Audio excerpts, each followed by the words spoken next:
Živijo in lepo pozdravljeni v današnjem zdravem zajtrku. Spet bomo nekaj dobrega skuhali skupaj in zvezda današnje oddaje bo pa vsekakor cvetača.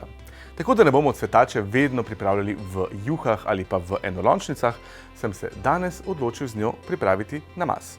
Pripravljali bomo pečeni cvetačni namaz z belim fižolom. Najbolje, da kar začnemo kuhati.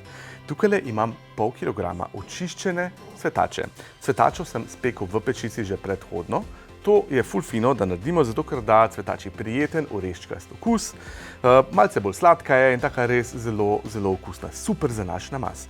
Pol kile cvetače očiščene je nekje 800 gramov, ko jo kupujete celo glavo.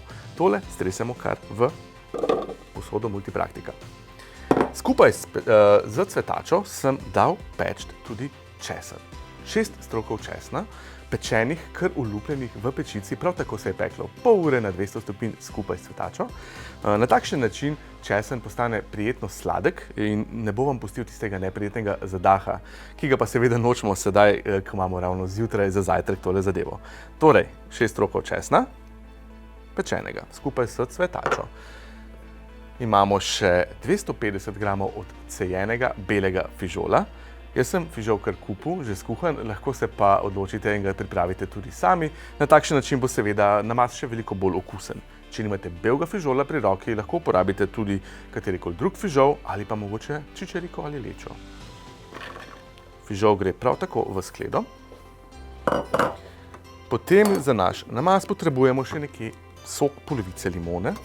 Odvisno, koliko je limona velika, nekje, mogoče je bolje, če rečemo, približno 2 žlici limoninega soka. Lahko ga date pa tudi malce več.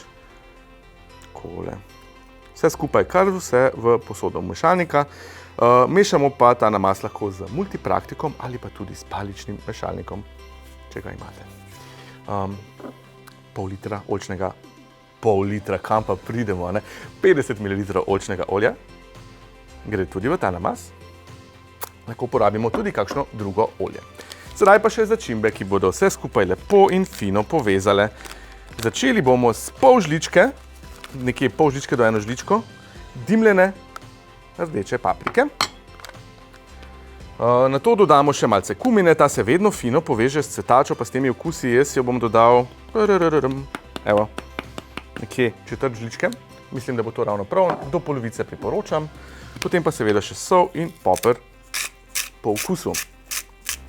Tale namaz je zelo fin, cvetača ima zelo malo, zelo nizek kemični indeks, malo kalorij, veliko vlaknin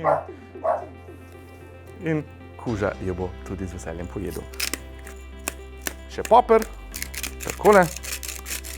In imamo vse pripravljeno. Sedaj tole gremo zmešati in se vidimo v naslednji rundi, ko bomo namazali ta fin cvetačni namaz. Pinjami.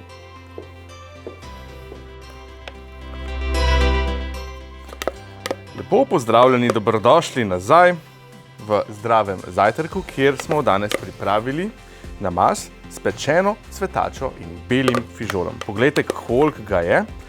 Medtem, ko se nismo videli, sem jaz tole preprosto samo zmešal. In potem, ko sem ga okušal, sem ugotovil, da bi bilo fino, če mogoče notri dodamo še 1 žlico arašidovega masla. In prav to sem dodal, ni vam ga potrebno dodati, ampak se bo pa fino obneslo, če bi. Zdaj pa najbolje, da kar vzamemo kruh. Jaz bom vzel stoletnega, dobro se obneše na toastu, na tortiljah, tale namaz. Ampak ni ga čez fin hrustljav toast. Takole. 1 rundo sem dal peči, te drugo imamo pa tukaj že pripravljeno. Vse, kar je preostalo, je, da tale namaz preprosto postrežemo. Če samo na hitro ponovimo, kaj je šlo notri. 500 gramov očiščene pečene cvetače, pekli smo jo na 200 stopinjah Celzija, približno pol ure.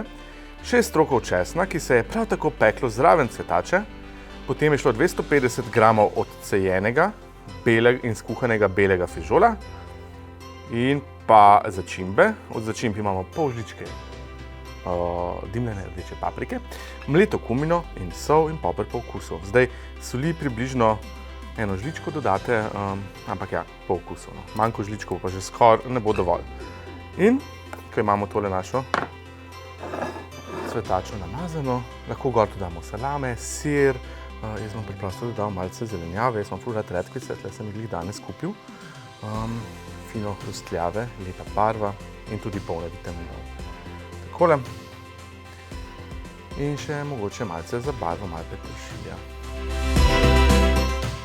Naš namaz s pečeno cvetačo in belim fižolom pripravljen. Je pa najbolje, da kar poskusimo, ker res se seveda ne morem zadržati. Čudovito. Kaj ne rečem? Res se splača tole poskusiti, ker je preprosto malce drugačen način, kako pripravimo cvetačo. Želim vam lep dan še naprej in nasvidenje.